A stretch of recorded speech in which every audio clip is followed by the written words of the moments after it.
Shalom e bem-vindos à Via Rápida Israel, uma frase do hebreu que significa amarás a Israel. Esperamos que vocês fiquem conosco durante os próximos 30 minutos, porque nosso professor Dr. Baruch vai compartilhar um estudo expositivo da Bíblia. Dr. Baruch é professor titular no Instituto Zera Avraham, com sede em Israel. Ainda que todas as aulas no Instituto são dadas em hebraico, o Dr. Baruch fica feliz em compartilhar este estudo semanal com dublagem em português. Para mais informações sobre nosso trabalho em Israel, visite nosso site amarasaisrael.org. Fiquem agora com o Dr. Baruch e a aula de hoje.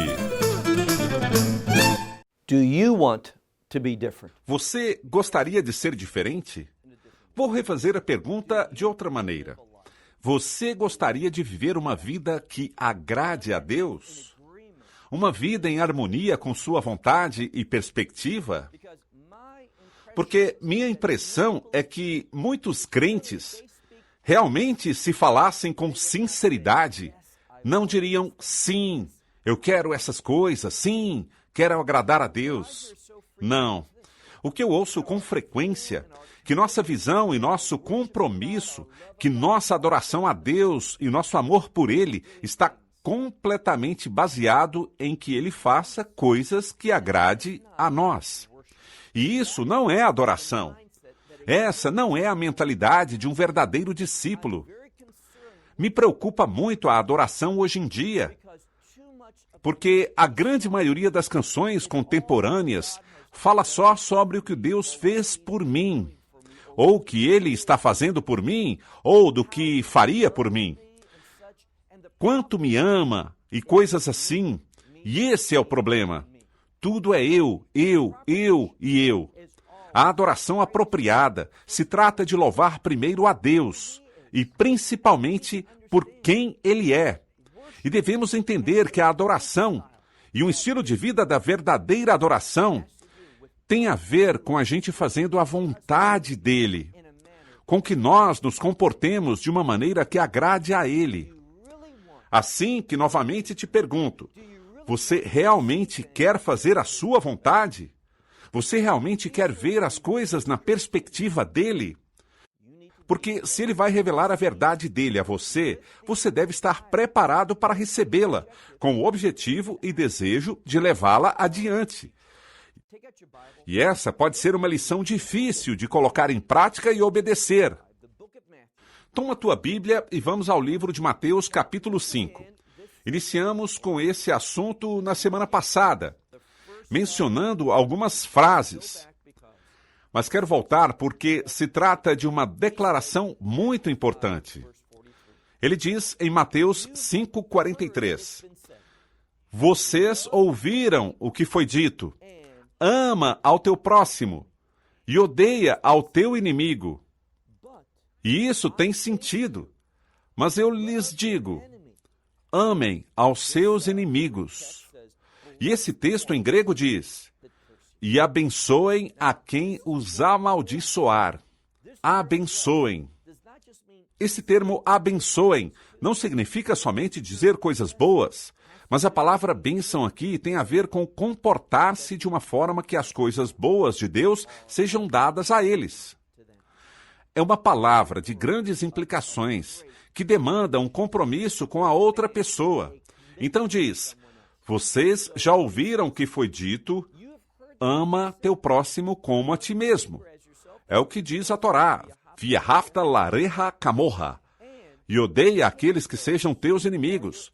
Mas o Messias diz, e é um mandamento, são suas instruções para nós, mas eu lhes digo que amem aos seus inimigos e abençoem aqueles que o amaldiçoarem. E logo, a palavra é kalos. Kalos significa algo que é bom. Lembrem que as coisas que são boas, biblicamente falando, essa palavra boa sempre está conectada. E espero que a essa altura já saibam disso, pois o digo com frequência. O bom sempre está vinculado com a vontade de Deus. Aqui diz, façam o bem àqueles que o odeiam. Ou seja, se preocupem. Talvez eles te odeiem. Pode ser que sejam teus inimigos e estejam atuando contra você. Qual é o meu chamado? Meu chamado é me comportar de uma maneira que seja uma bênção para eles, que cause uma influência em suas vidas, que produza mudanças em suas vidas, de forma que eles possam ser abençoados por Deus. E isso vai mais além, para não dizer só isso, mas nos diz para fazer o bem àqueles que nos odeiam e que oremos por aqueles que nos perseguem. E essa oração não é Deus destrua-os, mas ao contrário, é uma oração à luz do contexto que observamos aqui. Orar por eles, interceder por eles. Muitas vezes a pessoa se comporta de maneira hostil porque está ferida. Quando alguém é cruel e injusto comigo, quando se opõe contra você, quando demonstra que é seu inimigo, pode ser que se encontre num momento de um profundo sofrimento e dor. Pode ser que foram empurradas a atuar dessa forma e creiam que assim é como elas devem se comportar. Estava falando com uma pessoa que me contava seu testemunho e ele me confessou justamente isso, que ele foi criado para atuar de uma maneira que, se ele não ia e não brigava pelo que queria, que todos estavam contra ele, e, portanto, ele tinha que tomar os assuntos com suas próprias mãos para se assegurar de obter o que ele necessitava. E ele via a vida assim, até que chegou a salvação, sempre de maneira negativa, sempre de um conflito ao outro, pensando que todos estavam contra ele. Foi assim que ele foi criado. Sua família não lhe demonstrava amor, bondade, preocupação. Seu pai não foi seu provedor e desde muito cedo ele tinha que cuidar de si mesmo e, portanto, era um sobrevivente. Mas ao chegar à fé, entendemos algo. Não estamos em uma situação na qual temos que sobreviver em nossa própria força. Por quê? Porque temos um Pai Celestial e muitas vezes isso é exatamente o que devemos dizer a nós mesmos. Algo está passando, me sinto vazio, tenho uma necessidade e não vejo a maneira de como poder supri-la. Então, o que devo fazer? Ali devo entender que tenho um Pai Celestial. Um Pai Celestial que me ama e que vai prover para mim tudo o que necessito para caminhar com Ele. Não disse que Ele vai prover tudo o que eu quero, tampouco tudo o que eu necessito fisicamente. Ele proverá tudo para que eu possa caminhar com Ele para fazer a sua vontade e trazer honra e glória ao seu nome. E se, ao fazer isso, eu perco a minha vida, está bem, porque está ausente nesse corpo, significa estar presente com Ele, assim que não tenho preocupações. Eu tenho alguém que me guia, que me guarda. E eu amo esta escritura. O Senhor Deus de Israel, a Bíblia diz, aquele que guarda Israel, que nem dormita nem dorme. Ele não está descansando. Ele cuida de nós. Para quê? Para que nós não nos preocupemos de nos cuidar a nós mesmos. E quando eu já não me preocupo de cuidar a mim mesmo, posso atuar de forma que eu ame ao meu próximo como a mim mesmo, e também ame e elogie e abençoe aos meus inimigos. Assim diz, orem por aqueles, versículo 44, orem por aqueles que os perseguem. E diz a mesma palavra, ainda que é uma palavra distinta em grego, que traduzimos utilizando um sinônimo para perseguir, ainda que nela existe uma pequena variação. Uma significa perseguir com o fim de obter algo, e a outra é tratar de forma cruel, amarga e hostil, porque vocês lhes desagrada. Não importa qual seja o caso. Se são hostis porque você os desagrada, ou porque são cruéis e te perseguem porque querem obter algo de ti, ou porque você é um obstáculo para eles. E diz que, sem importar nada disso, devemos orar por esses indivíduos. Versículo 45 diz, assim é como se converterão em filhos do seu Pai que está nos céus. O que significa isso de filho? Duas coisas. Mencionei anteriormente que filho, quando ouvimos essa palavra, um filho é um servo. Um filho cumpre, participa e eventualmente toma o controle dos assuntos que têm a ver com os objetos do seu pai, a vontade do seu pai. Ao crescer e amadurecer, ele se converte naquele que cumpre o propósito do seu pai, assim que um filho é um servo. O que nos diz aqui, e em toda essa escritura, e em todo o Sermão da Montanha, especialmente desde o versículo 43 em diante, é que se espera que nos comportemos de uma forma muito distinta ao mundo, muito diferente ao que parece correto aos nossos próprios olhos, e diz que é assim que nos convertemos em filhos de Deus. E não digo filhos de um modo masculino, absoluto, que exclua as mulheres. De nenhuma maneira. Filho é simplesmente uma maneira informal de dizer servo. Era o filho quem, de maneira única, assumia o chamado do seu pai, tomava o papel do seu pai.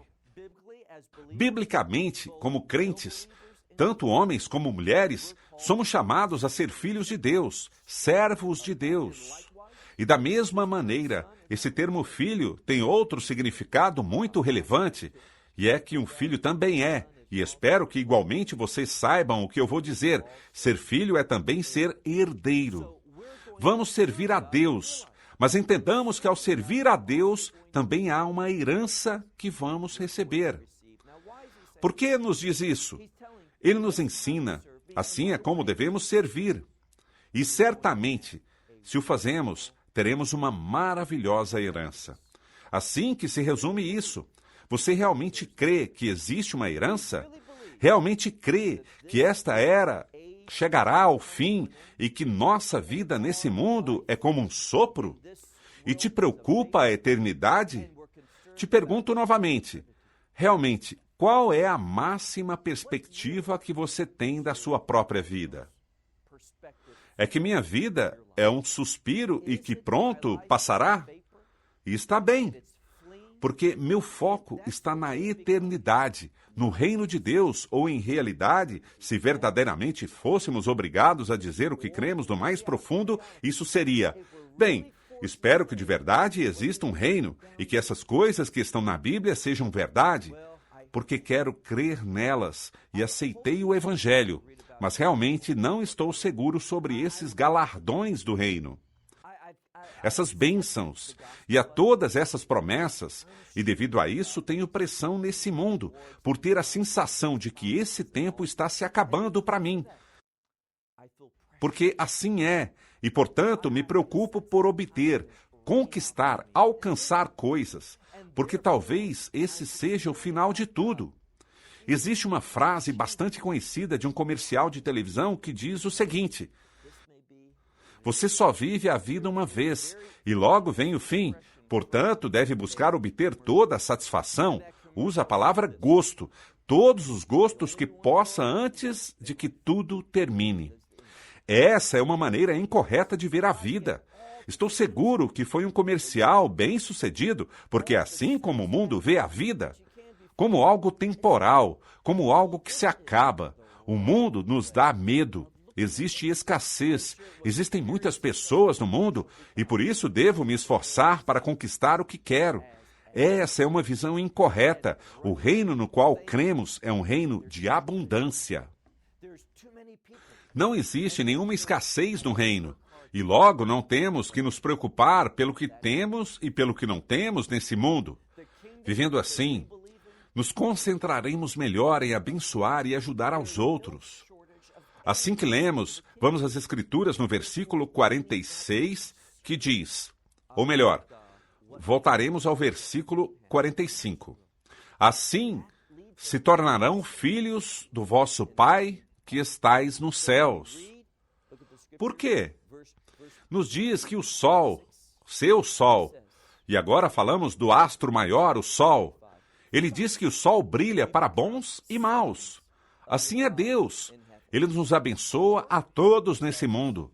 E a chuva cai sobre justos e injustos, porque se você ama só a quem te ama, que recompensa terá? Ou seja, se você é alguém que ama somente aqueles que se fazem amar, ama só quem te ama, fazes algo fora do comum? E o que diz aqui? Se assim é como você se comporta, não é assim que se comporta um arrecadador de impostos. Eles não atuam igual. Um arrecadador de impostos era alguém que basicamente cometia traição contra o seu próprio povo. Ele era alguém convertido em um servo do Império Romano. E o que significava era isso. E ele tinha a autoridade do governo romano na sua vida e podia utilizar essa autoridade. Ou seja, ele podia dizer: esses não estão pagando seus impostos nem cumprindo a sua obrigação com o César. E esse arrecadador de impostos poderia exercer a sua autoridade para pressionar alguém e ameaçá-lo com o poder de jogá-lo na prisão se não pagava o que ele devia. E sabe como ganhava seu salário? Eles não recebiam seu salário do Império Romano. O Império não lhes garantia um pagamento. Essa pessoa recebia uma área e tinha que arrecadar uma certa quantidade de dinheiro. Com isso, cumpria a cota do Império Romano. E qualquer valor que eles arrecadassem a mais dessa cota era o seu salário. Assim que o sistema lhes obrigava a abusar, de forma que tinham que usar a sua autoridade para ameaçar as pessoas. Tinham que gerar medo no povo de serem colocados na prisão, açoitados, castigados por Roma por não pagar os seus impostos, com o fim de que esse medo fizesse com que as pessoas pagassem. E buscavam extrair o máximo possível de cada pessoa, assim que se diz aqui. Até um arrecadador de impostos, alguém que é egoísta, alguém que trai o seu povo, alguém que virou as costas à nação de Israel, essa nação de pacto, com o fim de perseguir o seu povo e favorecer os romanos opressores, alguém tem a capacidade de amar a quem ama eles. Se você se comporta assim, que crédito você merece? Que recompensa você crê que receberá se se comporta como um arrecadador de impostos? Uma vez mais, diz, versículo 46, porque se vocês amam aqueles que os amam, qual será a sua recompensa? Não faz o mesmo que os arrecadadores de impostos? E além disso, diz, se vocês cumprimentam, essa é uma declaração importante na cultura, temos uma expressão na cultura judaica que diz, Trishad Shalom, Trishad Shalom. Usualmente abreviada simplesmente como Dash. Diríamos, Timissor Dash Levaler, que se traduziria, cumprimenta teu esposo. Aqui está o importante. Trishad Shalom significa solicitar, buscar, suplicar. Shalom. O que é Shalom? A vontade de Deus. Então, o que diz aqui é que alguém que diz Trishad Shalom, alguém que cumprimente, que ofereça esse cumprimento, pedindo que a vontade de Deus seja feita sobre seu irmão somente, se isso é tudo que te interessa, que alguém do teu agrado receba as bênçãos de Deus. O que você fez em abundância e mais além do normal? Diz, isso também não é o que faz. E temos uma mudança se você observa o Novo Testamento grego. Não é o que os gentis também fazem? Se você observa os textos receptos, simplesmente repete a mesma palavra, arrecadadores de impostos, mas captamos a ideia. Inclusive uma pessoa pagã, inclusive uma pessoa que trai seu povo, se comporta dessa maneira. Assim é como eles fazem. E logo diz, portanto, chegamos ao versículo 48. O versículo 48, para muitas pessoas, é um versículo controverso. De fato, para muitos crentes, essa ideia, essa barra que Deus colocou para você e para mim, simplesmente a rejeitamos e dizemos que não é para nós. Mas é. O versículo 48 é vital. Devemos aceitar isso e compreender que esse é o nosso chamado. Te pergunto, você não ouviu a Escritura que diz que com Deus todas as coisas são possíveis? E a pergunta que devo te fazer nesse momento é, você crê nisso? Que com Deus todas as coisas são possíveis? E além disso, você realmente crê na história da criação? Essas pessoas que dizem, sim, você sabe, eu creio que o mundo sim foi criado por Deus, mas em bilhões e bilhões de anos, ou simplesmente houve um Big Bang. E logo algo ocorreu e Deus restaurou o mundo. Acaso as Escrituras não dizem, vão e povoem uma vez mais e restabeleçam-se? Não. Não diz para que restabeleçam-se. Diz, encham a terra. Esse termo restabelecer está baseado em uma falsa doutrina. Verifiquem o hebraico original. Não diz povoem uma vez mais ou restabeleçam. Diz, encham a terra. Se você tem um problema para acreditar que Deus criou os céus e a terra e tudo que está neles, e que trouxe tudo que está na criação em 6 dias, então terá um problema no que você crê sobre a segunda criação, e me refiro ao grande reino de Deus. O que você crê sobre a criação é muito importante, porque como Deus trouxe a ordem, a perfeição e tudo de bom a esse mundo. Por certo, nós, seres humanos, causamos um dano em tudo com o primeiro pecado. Mas o Jardim do Éden foi uma criação quando Deus disse, eis aqui, é bom, muito bom. Foi devido à sua obra. E como Deus trouxe ordem a essa criação? Muito simples. Ele simplesmente falou. Como Deus iniciou a criação? Simplesmente falou. Deus pode fazer qualquer coisa por meio de sua palavra. E pode trazer grandes mudanças. Uma das minhas histórias favoritas no Antigo Testamento é sobre o tempo quando os filhos de Israel estavam muito assustados por seus inimigos e estavam sendo assediados e sitiados por seus inimigos. E o povo tinha tanta fome que estavam comendo até a cabeça dos burros. De fato, teve até canibalismo entre o povo de Israel. Tinham tanto medo dos seus inimigos e estavam tão desesperançosos até que o profeta veio. E o profeta disse, amanhã, comida, o que significa algo muito caro nesse momento. As pessoas estavam comendo coisas que sequer eram kosher, porque morriam de fome. E o profeta chegou e disse, a essa hora, amanhã, o preço da comida na porta será esse.